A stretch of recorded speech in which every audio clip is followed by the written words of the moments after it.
the region's longest-running public affairs program. Legislative Report is a weekly review of activity at the state capitol featuring lawmakers from northeastern Minnesota. Most importantly, it's an opportunity for viewers to call or email their legislative questions and have them answered live on the air. Minnesota Legislative Report starts now.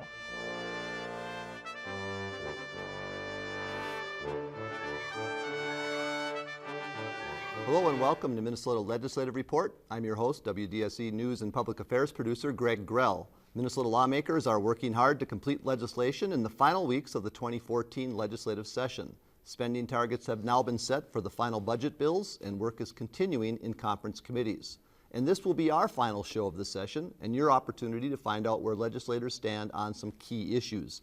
You can call the studio with your questions by dialing 218-788-2844 or call our toll-free number, which is 1-877-307-8762. You can also email your questions to askmlr@wdse.org. Now let's introduce the legislators who are joining me in the studio today. A full panel today, starting with Representative Jason Metza, Democrat from Virginia. Welcome back. Thanks, Greg. Representative Mary Murphy, a Democrat from Hermantown. Senator Roger Reinert, Democrat from Duluth. Welcome, Roger. Thank you. Representative Mike Sundin, a Democrat from Esko, and Representative Eric Simonson, Democrat from Duluth. Thanks to all of you for being here. We do start today on a rather sad note with the passing of Congressman Jim Oberstar Saturday morning. Representative Murphy, you probably knew him the longest. Just share your thoughts about Representative Oberstar. My thoughts about Representative Oberstar are that he was a bright, intelligent, enthusiastic person that fully embraced his job. And he was so pleased when he became chair of the Transportation Committee of the United States of America. And I think it was probably in his heart and goal to see every bridge and port in the country that he possibly could. And he served, but his real heart and soul was in the 8th District and on the Iron Range and throughout the whole district. And during the years that he served as representative and as the assistant to Congressman Blotnick before that, he listened to the people and heard what they had to say and delivered on the needs that they talked about to him. But more importantly, he made friends. He made friends with the young and the old and the middle-aged people, and he remembered when he had made a friend, when he saw them again. And our friend went to his son's grandson's play and came home with his wife, and they relaxed a little bit before it was bedtime, and then at bedtime they went to bed and slept through the night. And Jim stayed asleep. I think that that couldn't be any better of an ending, but it still hurts, and our friend is gone, but he's in our hearts, and every place you go, every road you drive on, you can think, or every bridge, look at the Bong Bridge and look at the Blotnick Bridge, and look at the airport, and you can see and think about the work that Jim Oberstar did for all of us. Representative Sundin, you're wearing a t-shirt today in tribute to Representative Oberstar. Also, yesterday in Nashwauk was the 8th District DFL Convention, and there was quite a tribute there as well to Jim Oberstar. Those conventions were usually quite robust with Jim's presence there, and he'd rally the troops, and it was very somber yesterday. It was a very, very sad day. Some of the memories I have of the congressman, the first one would be when I was in high school up in International Falls. He came and spoke at a convocation, and bragged about his 9 presidential pens. He had 9 bills signed by the president, and he's very proud of that, and he should have been, you know. And as legislators, we know how tough it is to get some of those bills through, just at the state level, but he was very proud of his accomplishments, and they affected so many working families in Minnesota and nationwide as well. When you talk about a bridge or a road or a walking trail or a bike trail, we're talking about some real serious jobs and some money spent on those projects, and that kept a lot of people employed in meaningful jobs there. The second encounter with the congressman was a few years later when I had a brother-in-law that was suffering from cancer, and we had a fundraiser up at St. Thomas Aquinas Hall in International Falls. And the congressman came in behind me, and we just had a nice conversation. He could have been up at one of the fancy hotels with the mayors and the business people, but he chose to be at that benefit for my brother-in-law. And it's a very compassionate man, and he'll be sorely missed. Senator Reinert, you had an opportunity to work with Congressman Oberstar both during your time as a city councilor and then, of course, in the legislature. What are your thoughts on Congressman Oberstar? Well, I think, as people have been talking over the last, not even 2 days now, the comment I heard on another public news venue that I thought was just so telling was, you didn't see projects in our district that were there just because he could do it. They had purpose and meaning, and I think that was true across the country. And as Representative Murphy said, I can vividly remember in the Great Lakes Ballroom when the Democrats took over the House and Congressman Oberstar was going to become chair, Oberstar of the Transportation Committee. I mean, that was a great night. But I really do think, and as Mike just said, it's not just the roads and the bridges and the airports, which, by the way, the terminal in Duluth should now be the Oberstar terminal, I think. But the trails, he was an avid biker, and that kind of tenure and dedication and work ethic over that period of time is just irreplaceable. Representative Simonson, what would you like to share about Congressman Oberstar?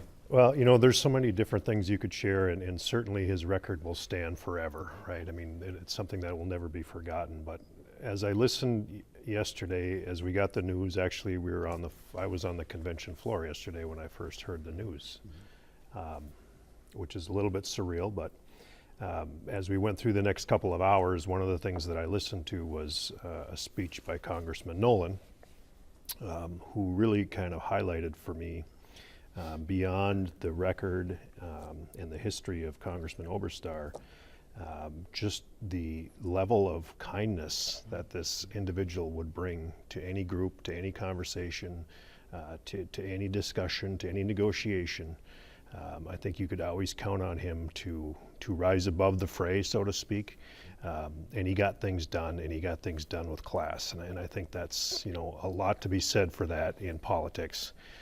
But going forward, we certainly have to remember the work that he did because it was good, but we also have to just go forward and try to do our best to live up to what he would expect, I think. And Representative Metsa, as a fellow Iron Ranger, I'm sure you have a lot of thoughts about Congressman Oberstar. Yeah, we're going to miss him. Chisholm's going to miss him. The Ranger's going to miss him. I think the whole state's going to miss him. Jim was a giant, and I've got a lot of fond memories. I remember going through the parades. You'd have Rukavina and Tomasoni in the back of the truck waving, and Jim would be out walking ahead. And, I think that kind of sums up Jim's life, was out walking ahead. So. Well, as a Nashwauk boy, I've been to many 4th of July parades in Nashwauk that Jim Oberstar was at, and it's no doubt that his legacy as a transportation is going to live a long time. I think also as a media person, telling people that you don't understand how unusual this is to have 2 House committee chairs in your media market. We had Representative Obey, Representative Oberstar both chairing 2 of the most powerful committees, appropriations and transportation, at one time, and that was a remarkable time for our region. And now both, of course, Representative Obey stepped down a couple of years ago, so it's quite a loss for the region. But thanks for sharing your thoughts about that. We'll move on now to the purpose of our show, which is legislative questions. As I mentioned off the top of the show, we're kind of coming down to the wire. Even hearing some talk, and I know Senator Reinert, you've been talking about this, that perhaps the session might even wrap up early. Some important budget targets were set late this week. Senator Reinert, I'll let you start out. One is with the supplemental budget bill had a target set this week. Right. How important is that? What does that mean for viewers who might not understand what those targets are about? Well, you know, there are numerous bills that are in different places, but the three big pieces that probably people across the state are really watching are a finance bill, which is in conference committee getting wrapped up probably by this evening, a supplemental tax bill that's also in conference committee and I think is on track to be wrapped up probably by this evening, and then a bonding bill. And, you know, as we sort of watch the progress, you know, those who are real followers of the legislature will notice the Senate did not release a bonding bill last year. The Senate has not yet released a bonding bill. And I think that's probably a good indicator that the two bodies are working fairly, as closely as maybe the two bodies can work together to come to some sort of conclusion of the session. And my sense is that we might be looking at a bonding bill that the House has already released to see what the Senate thinks might be missing or could be added to, and then find some concurrence on that before we go out. So that finance bill in committee, the tax bill in conference committee, and the bonding bill are really the three sort of overarching pieces we still need to button up. So what you're saying is that the House may pass a bonding bill and then the Senate will just act on it? Well, bonding bill must start in the House. And of course, it's a supermajority bill, so in addition to the folks that are at this table, there are some Republicans that need to agree to whatever sides it's going to be. It must, just like an appropriation bill, it must start in the House and then come over. But versus the Senate putting out its own bill, sending them to a conference committee to work it out, I think we're on a path to maybe have some concurrence with whatever the House originally puts out, and then we would be able to pass it and send it to the governor. Now, there has been some talk, Representative Simonson, about some bonding and maybe some cash, in other words, money out of the budget surplus just going directly to projects. And I saw some talk between the leaders of the majority and minority parties. Any feeling at all of whether there might be some cash along with bonding? Because I know they've been, some folks have been wanting to see more than the $800-some million in the bonding bill right now. Well, I personally would like to see some cash projects come through. I know we have in our district we have some projects that would work a lot better under a cash bonding bill than they would under a typical geo bonding bill. But you know, I don't really have a good sense exactly what's going to happen here. There's a lot of things being talked about. I think that there's going to be a cash bill on top of the bonding bill, but again, I mean, things are going to happen really fast here in the next couple of days.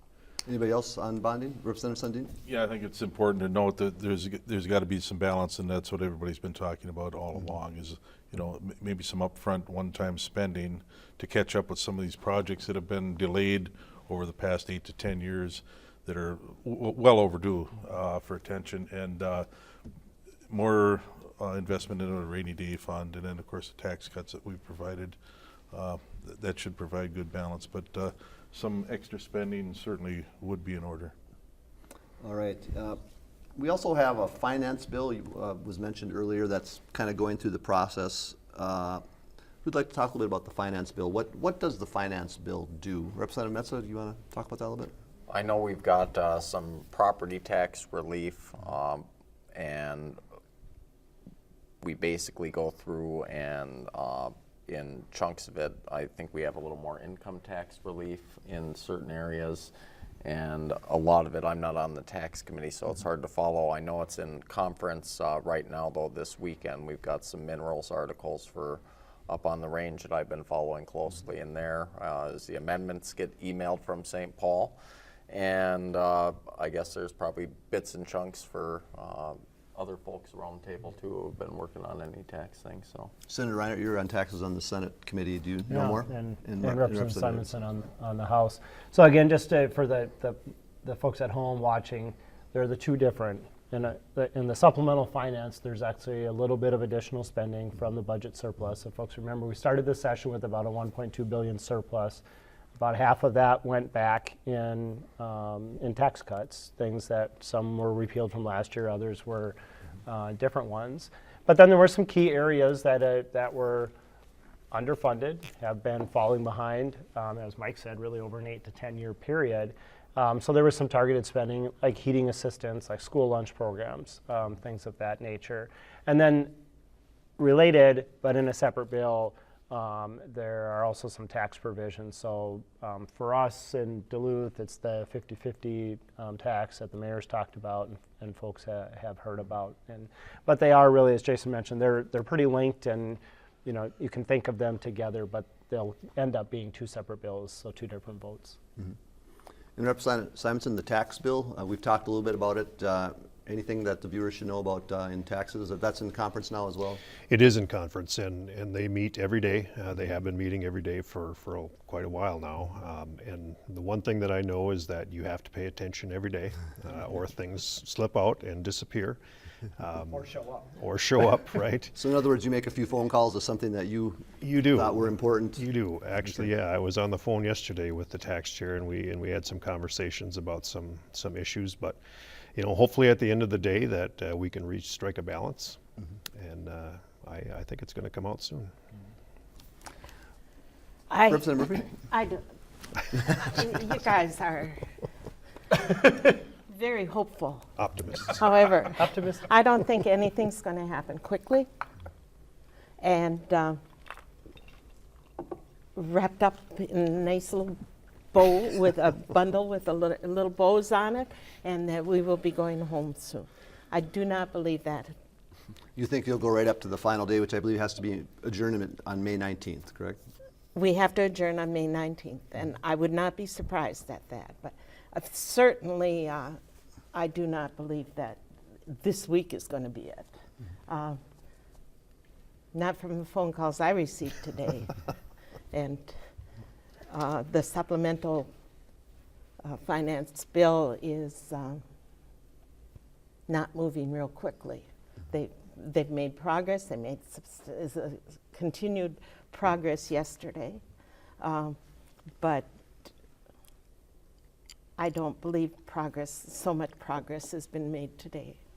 Now, you can call me a liar tomorrow if I'm wrong. And the bonding bill, I don't know. I talked with Representative Hausman, who is the chair of the House Capital Investment Bill, on Friday, and she said, she looked at me and she just said, it's possible. We're not even going to have a bonding bill. And so, but we're not going to know that quickly. And so I'm not as optimistic as my colleagues right here, but I wish they were right. I hope they're right, but I don't think so. There's still work to be done, and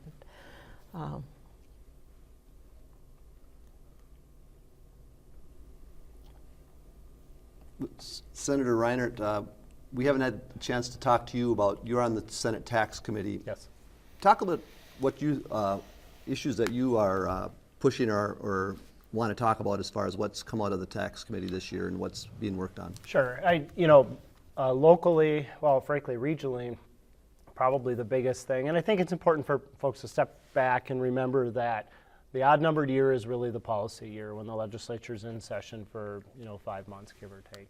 And then the even-numbered year, the primary work of the legislature is the bonding bill.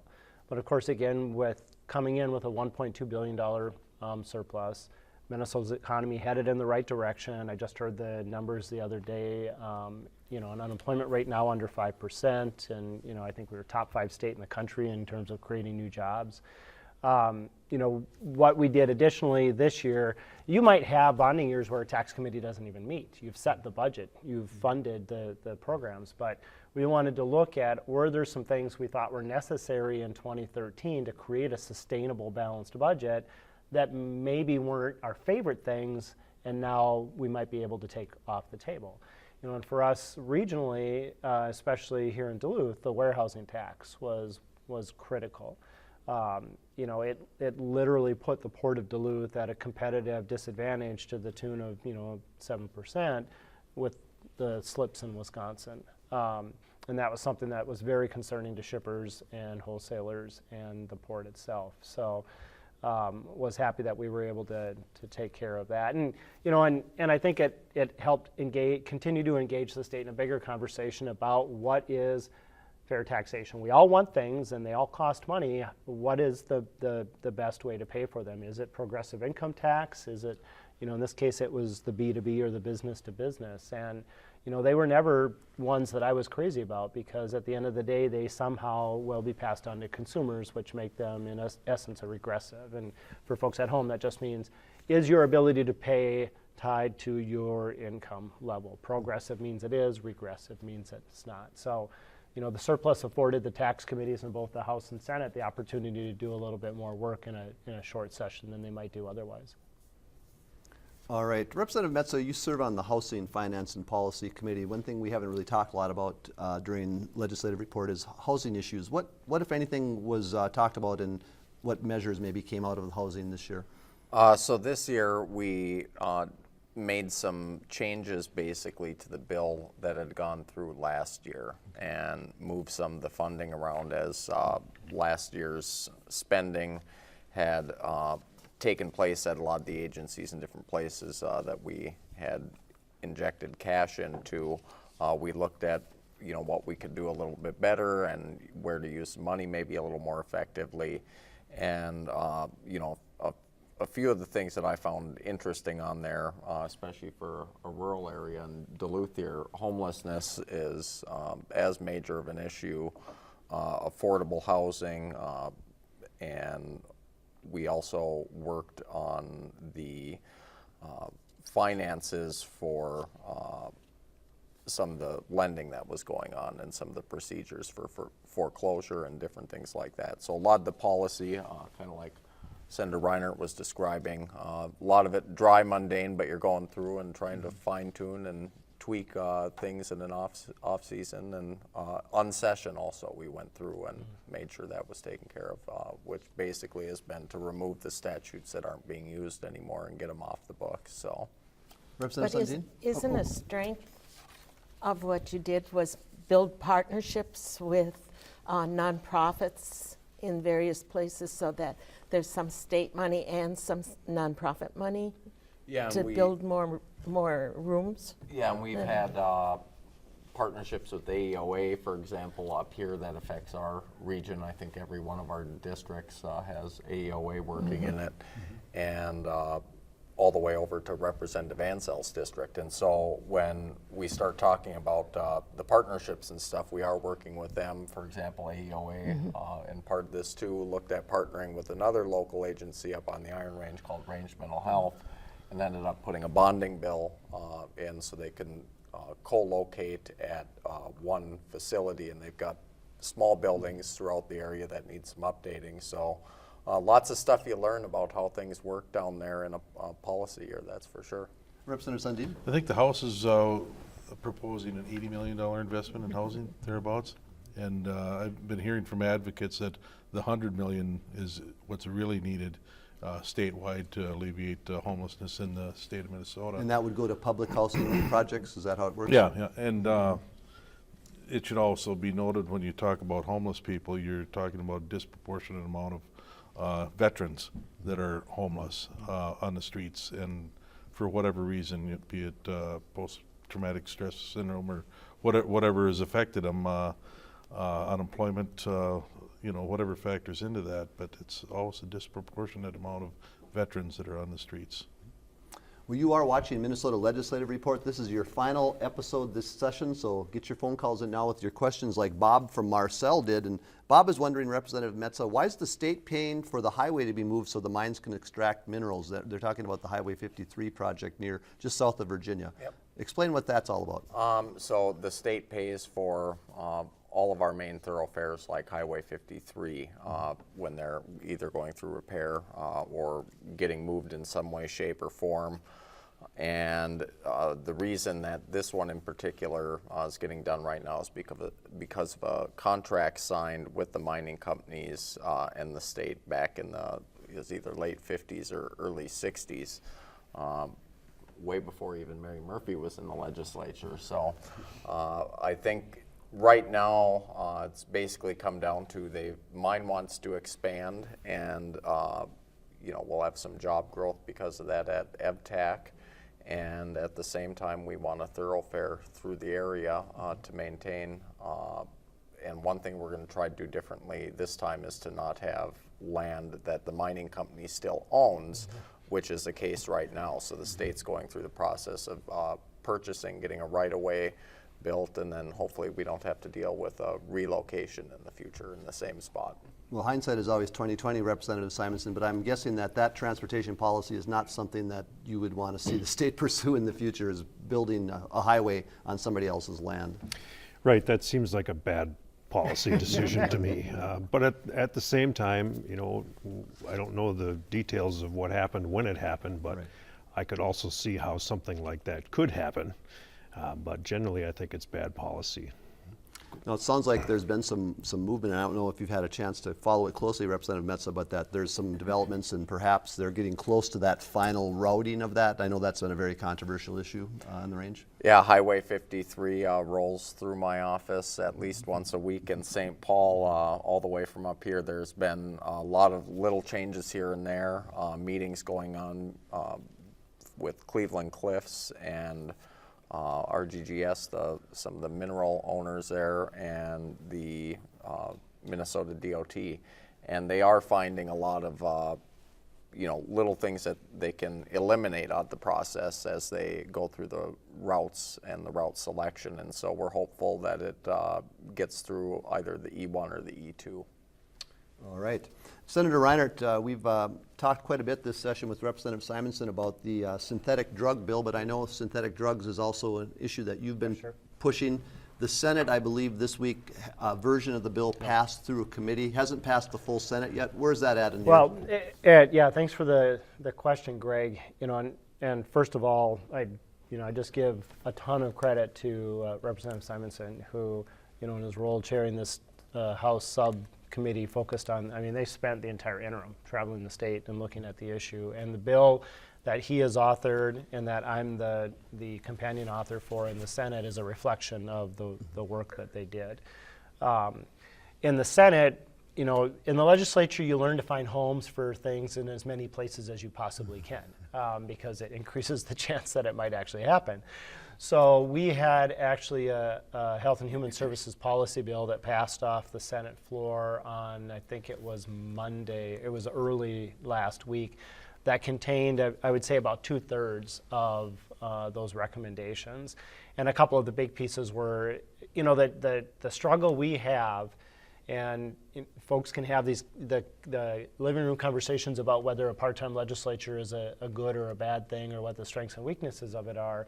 But in this case, one of the weaknesses is, if folks are out making up new recipes for synthetic drugs, a part-time legislature just can't keep up. There's no way we can move fast enough to outlaw, the new variations of things. So one of the solutions to that really is to give the State Board of Pharmacy, which is a very credible organization headed by very smart and talented people and educated people, the authority to sort of do that for us when we're not in session. And additionally, one of the new powers that we're proposing to give the Board of Pharmacy is the ability to issue cease and desist orders when they identify products that should not be sold. So that has passed out of the Senate, off the Senate floor. The full bill, which represents Representative Simonson's work, should be up for a vote sometime this week. We finally got the last committee hearing we needed on Friday, I guess. It all becomes a blur at some point. And that adds in a couple other components, including, I think, a very important component around public education. One of the things we saw in Duluth repeatedly, especially with younger users / abusers, was this idea that, well, it's on the shelf, it must be okay, versus these other things that are illegal and outlawed. And so, we need to start at an even earlier spot and just say, if it's synthetic, it just might not be a good idea, whether you see it on a shelf or not. So it's a very good bill. I expect it to be passed out of the Senate this week before we adjourn on Friday. I was just going to ask that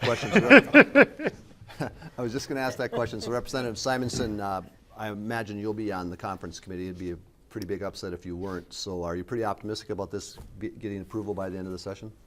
we're going to pass something. I mean, there's no question about that. I think the two bills are really similar in terms of the policy structure. So we're definitely going to pass something. That I'm not concerned about. We also will, actually, I think tomorrow we're taking up our HHS policy bill, omnibus policy bill. So I'm going to try to add some components to that as well to try to get things moving in a couple of different places, as Senator Reinhardt said, to try to avoid having to go to conference committee because that's a time-consuming piece in itself. And if we're going to be done by Friday, we don't really have all that much time left. So. There's a theme. Representative Sundin, Andrew from Beauvais has a question. He's wondering, why can Canadian oil pipelines take private lands via eminent domain in Minnesota for their projects? And I think we're talking about some of the pipeline projects that might be coming through your county. I don't know, in fact, if that's happening, actually, but Might be misinformation. it might be misinformation. I'm not aware of any specific instance, but I did meet with the Canadian consulate this past week. They pulled me off the floor, and we had a nice conversation. We're going to be meeting this summer on to address a lot of these issues. So I was pleased to be invited into the conversation there, and I don't know if there's any pipelines going through Beauvais, but it is a matter of concern in 11A, Carleton County area there. And the theme that's catching on with people is to go with energy corridors rather than chop up the whole county with one pipeline here, another few miles away, another pipeline. Find these corridors, maybe put overhead power lines up above and pipelines down below. Take up a sizable right of way, do it safely, and have it all contained within corridors.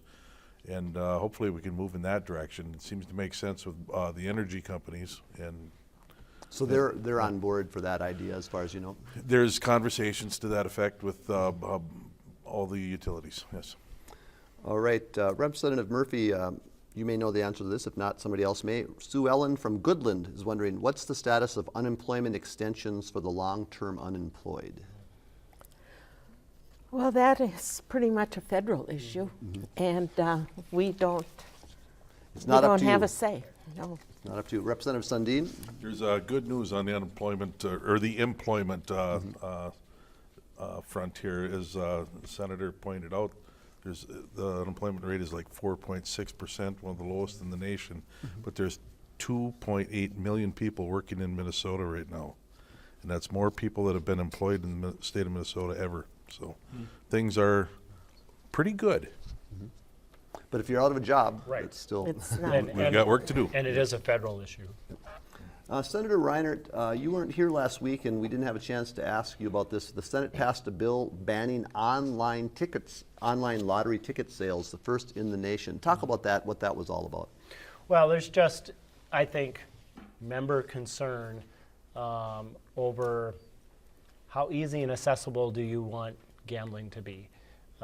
You know, like a couple other things that we have sort of come as a state to depend on as revenue sources, alcohol, tobacco, that have the potential for some folks to be addicting. Gambling definitely falls into that category. And it's a conversation Duluthians know quite well. You know, we have this connection or maybe connection or former connection with the casino and revenues and the infrastructure fund.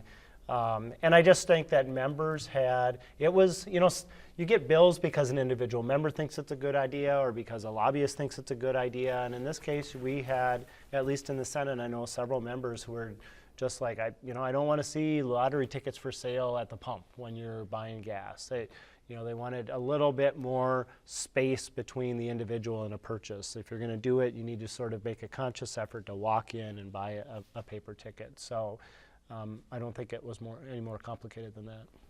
And is there a companion bill in the House does anybody know, Representative Simonson? There is. We had one come through the tax committee at some point last week. I do remember the debate on that.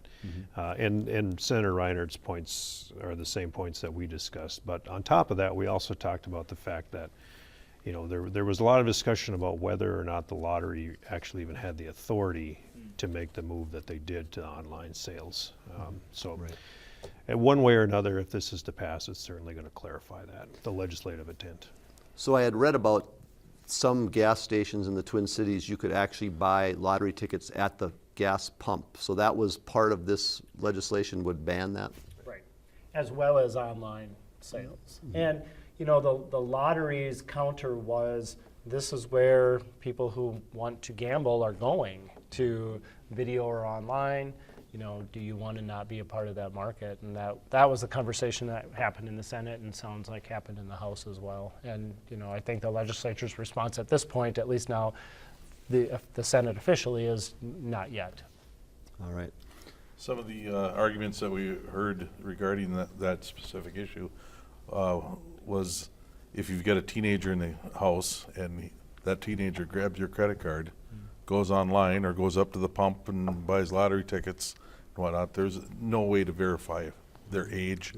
And if they're responsible, it could be disastrous for a family if a teenager would run up a very high bill. All right. Representative Murphy, Jim from Hermantown has a question about the legislature approving $15 million of taxpayer money to go into the teachers' pension fund. I think he's talking about the Duluth Teachers Retirement Account, and the Duluth Teachers had their own account, and now it's being rolled into the state system. Can you talk about that a little bit, Representative Murphy? Well, the Duluth Teachers Retirement Fund is an independent retirement fund, and they are asking to become part of Minnesota Teachers Retirement Association, which is the majority of teachers in the state. And lots of things have happened in the last 20 years in the Duluth area, and the Duluth Public Schools have decreased in enrollment, and the legislature made two big decisions that had negative effects on the number of teachers in the retirement plan. One was to, when charter schools were established, and the teachers, after several years, they were part of the local at the beginning, and then the state law was changed so that all charter school teachers would become part of TRA, the State Retirement Fund. And so they were taken out then of the locals, of our local. And then the other decision that was made was that the technical colleges and the two-year colleges were joined into an organization with the state college system. In the late 90s, that happened, and now it's called MnSCU. And all MnSCU teachers then became part of the Teachers Retirement Association. And so we had significant losses of teachers through those two law changes that took place. And so what you're saying is those teachers that were in the Duluth now got moved into the TRA, taking teachers out of the Duluth teachers. Yes, they retirement. had some of them had their choice, but after a period of time, there was no choice any longer. And yet, the Duluth Teachers Retirement Fund still had to pay, those that were retired and continue with them. The state didn't pay, they weren't moved into the TRA. And when the Red Plan was passed, there was a big drop of enrollment for a while on that, and there's just less kids in Duluth now. And so although we had the Duluth Teachers Retirement Fund had a 17% investment, the best in the state in 2013. A year like that, and they were 100% funded in 2007. The crash of 2008 made a big impact on Duluth with the declining number of teachers. And so we had a total flip-flop with the number of active teachers and the number of retired teachers. There's twice as many retired teachers now as there are active teachers. And that is not sustainable. Right now, they're okay. They could be okay, but it's not sustainable for a long period of time. And so when other funds over the years, even though Duluth is over 100 years old, the Duluth Teachers Retirement is over 100 years old, when other funds have been in this situation, the state has said, we've got to solve this problem on a permanent basis and make it a sustainable, make the promises that were made to these teachers sustainable. And the way to do that, we had a study done, and the study said, yes, Duluth should become part of the State Teachers Retirement Association. As a result of that study, the $15 million is what it will cost. And TRA gets to vote on whether Duluth can become part of them. And TRA says they would welcome the Duluth Teachers Retirement Fund if it comes in fully funded. And so, as Minneapolis teachers did in the 90s, as the public employee, Minneapolis Employees Fund, MRF Fund, came in, as the police and fire plans across the state came into their plans, the state is helping, just as they helped those various other funds. Traditionally, when a fund was in a situation like I've just gone through, the state has come to their aid so that the citizens of the state that are counting on that retirement will be able to be worry-free at it, and the promises made will be promises kept. Representative Murphy gave a very thorough explanation, but I was just wondering if Senator Reiner, Representative Simonson wanted to add anything. Is the money already set up and now it's up to TRA to make this decision, or does the legislature still have something that they have to do? I'm not sure of status in the House, but the Senate did pass this legislation this week, and I think Representative Murphy did sum it up well. The long-term smart thing to do is for the Duluth Teacher Fund to be a part of the TRA. You know, and for individuals that are concerned, and I sort of took from the reading of the question this individual might be concerned, you know, there's a genuine, honest conversation to have about whether defined benefit or defined contribution is the better way to proceed.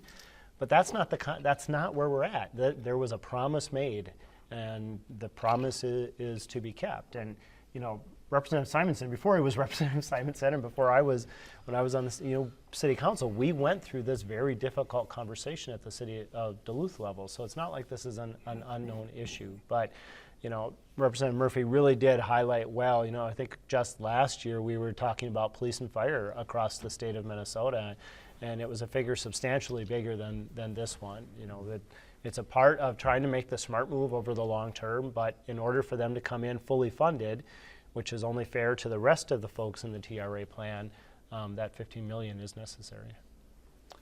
All right. Representative Metsa, there's still a lot of talk about the medical marijuana bill. More committee hearings this week. It was revived after appearing dead earlier in this session. What's the latest, and what do you think the chances of passage are? This week there was a lot more talk about it. I think it's got probably better chances getting through the Senate right now. It seems to have been moving pretty quick over there, and I know that was the original bill that Representative Moline had authored that's moving on the Senate side.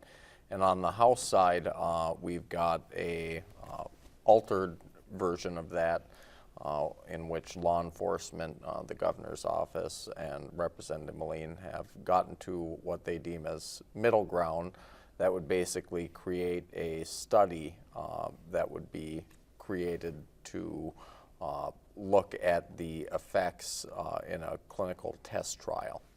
And so that would be monitored open for those who feel that they have symptoms that could be alleviated by the medicine could go and receive it at this clinical trial if they met the criterion. So.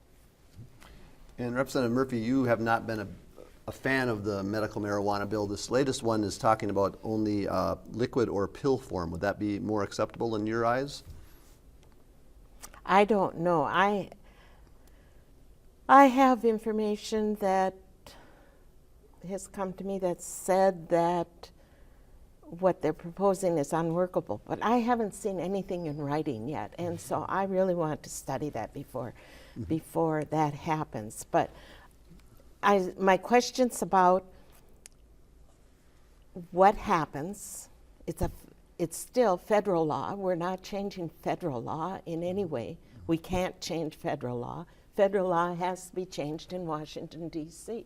And so what moral responsibility does the representative have if they vote yes and make all the people that that follow the law, new Minnesota laws, thinking it's okay on the federal level? They're still breaking federal law. So is that right? But on the other hand, is it right that if indeed these studies are going to find out if people are really helped from the pain and the tragedy that's occurring and the suffering that's taking place, and doctors are going to prescribe this medicine, how does that fit with federal law? And I want somebody to answer. So, Representative Metzer, do you want to add something to that? I guess I would say it would still be illegal on a federal level. However, I think the feds have taken a much more lenient stance, starting with Obama about maybe a year and a half ago. I believe in California, it started to get laxed up a little bit. And I do think that over time, much like GMO labeling, if you look at Minnesota, a lot of people would argue that it's a federal issue. And I was listening to Representative Lean before we got in here in the changing room. And, you know, those are issues where you still might think it should be addressed on a federal level. However, as a state and as a state representative, you shoot that flare up from your state and get a bill passed. And you know, I don't have any faith that, especially under the Republican leadership right now out in the House in D.C., that anything will be moving too quickly anytime soon. So, And in the past, this has been an issue that's passed the House of Representatives several times. And it's passed without my yes vote. And so I believe probably this year it could pass without my yes vote too. All right, well, we only have a little less than 10 minutes left, so we're going to try to get to a few more questions before our last session. And Representative Simonson, the House passed a bill this week that requires law enforcement to get what's called a tracking warrant before collecting electronic or cell phone information. Talk a little bit about that bill, what kind of spurred that, and what your opinion is about it. Well, what spurred it is a really interesting and very long question to answer, but you know, essentially that issue, as was passed off the House floor, has been the result of a tremendous amount of work by advocates and opponents to that particular issue. Privacy data is a huge issue, and people, rightly so, are very concerned about protecting their personal privacy. But at the same time, there is certainly tremendous value in being able to access information, especially in the case where you've got, say, a lost child or somebody's missing, and you're trying to, you know, capture that data, and you need to be, and law enforcement needs to be able to access that data. Now, anytime that you talk about giving law enforcement access to data, there becomes the debate about, you know, should they or shouldn't they have this access. So I think the end result was a good bill that took that respected the positions of all sides, and I think it's a good bill, and I think it's going to work good because it does give law enforcement, I should say, the tools to be able to do what they need to do, and at the same time, I also think it protects the privacy of individuals. Senator Reinert, is there a accompanying bill that you know about? Actually, I was just thinking, I'm pretty sure we passed our companion bill this week. So I'm recalling a conference committee being named on Friday to work out some minor differences. So we may see something by the end of the session I then. think so. Senator Reinert, Friday. first time you've been here this session. Friday. Sunday liquor sales, that's always been one of your issues. Again, you tried to move it forward. Didn't happen. Talk a little bit about Sunday liquor sales, what your reasoning is for that. Yeah, and my instructions from over the weekend are that we will probably see the official death on Monday. In the Senate, we have an omnibus liquor bill that includes what I considered baby steps, and that was the ability to just refill growlers at our burgeoning brew pubs and breweries around the state of Minnesota. That Eric and I have a number of in Duluth. And that got hung up over objections in the Senate. In the House, it's actually on the floor, their liquor bill, including the same provisions, but understandably weren't going to move on it until they saw what was going to happen in the Senate. And my understanding is that this omnibus bill is coming before the Tax Committee, which of course I serve on, and that the plan is that these provisions will be taken out in the Tax Committee, and that will be the official death. So, it's very disappointing. We had full hearings in the Commerce Committee. The traditional opponents actually were pretty forthright and said, we still have concerns about a full repeal of Sunday sales, but liquor stores don't carry growlers and Teamsters don't deliver them, and so we thought we had a path to make some incremental progress forward. And for me, this issue is just it doesn't make sense to me anymore in the year 2014. But it's also, the microbrew industry in Minnesota is now 8,000 jobs and $80 million in revenue, and they point almost exclusively to what was then known as the Surly Bill, or the ability to have tap rooms, and that really helped fuel this explosion. So why would we not take some additional reasonable measured steps forward? But this will be the first show I'll say I don't think it's going to. I'm almost certain it's not going to happen this year. So We had some conversation about this in earlier shows, and Representative Sundin, with your labor connections, you did mention the labor issues there. The growler sales, would that be as objectionable to labor in your opinion? There's still some consternation on that, and I agree with Roger that we'll be revisiting this, I'm certain. So. All right. Anybody else on Sunday liquor sales? We've all had our chance. Senator Reinert, you. Greg, I feel like I haven't been here this year. You haven't been here this year, so I'm going to ask you some more questions. But no, I really wanted to bring up. You mentioned in your message to your constituents this week about the idea of the every other year session. Oh, and right. how Yeah. Back in the past, the legislature didn't meet every year. Right. It wasn't always necessary. Talk a little bit about that. What your point of view is on that. You've been kind of pushing for less legislation, maybe less laws being made. Well, again, I come back to the comment I made earlier in the show that Minnesotans have to have a continual conversation about what does a part-time legislature look like, because my sense now in 6 years in the legislature is that what they really want is a full-time legislature. They just don't want to pay or support one. And for those of us that don't live in the Twin Cities, that becomes pretty challenging. And for those of us who are still maybe mid-career, or Jason maybe a little less than mid-career, that also becomes quite challenging. And we now have in Minnesota a true majority of the legislature from the 11 county metro area.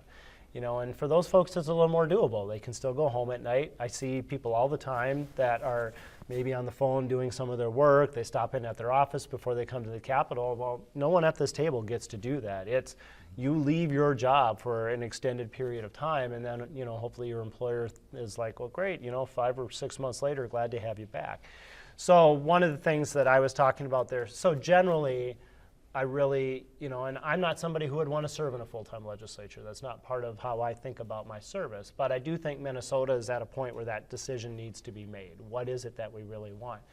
In the newsletter, what I was talking about is that if this proposed new Capitol office building or the Senate office building is going to become an issue, and to be clear, there is an issue. At some point, we need to vacate the Capitol so that the renovations can be completed. what does the Capitol look like after that? Is it more accessible to the public with additional bathrooms and elevators, classroom space for the Historical Society and those sorts of things? If so, the Senate needs to go somewhere. If you just want to kind of kick everybody out for a year and put it back the way it was, put senators back in their offices, then one option is just don't meet in 2016.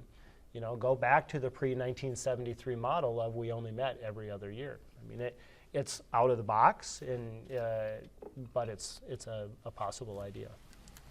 Anybody else on that? Representative Metsa? It's kind of interesting. It comes up from us Northerners up here. I know Senator Thomasoni had talked about moving it to a 2-year legislative House seat, or moving the 2-year to a 4-year, and the Senate to a 6-year, like we do on a federal level. So I know there probably will be future conversations coming up about how we run our state government.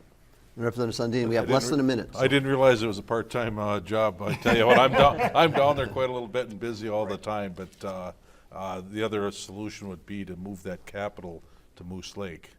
I'd be happy with that. If I vote green. everybody, I got it. Well, we are out of time, and I want to thank you all for being here. I think this is the first, I don't think we got a single question this year about unicameral legislature. So it's kind of a theme. It's kind of a theme that There's we've had here. progress. Thanks to all of you, Representative Simonson, Representative Sundin, Senator Reiner, Representative Murphy, Representative Metsa. Appreciate it. Thanks again to the lawmakers who joined us today and throughout the session, and to all the viewers who called or emailed their questions. And thank you for tuning in for the final edition of Minnesota Legislative Report for the 2014 session. For the crew here at WDSC, WRPT, I'm Greg Grell. Have a great evening.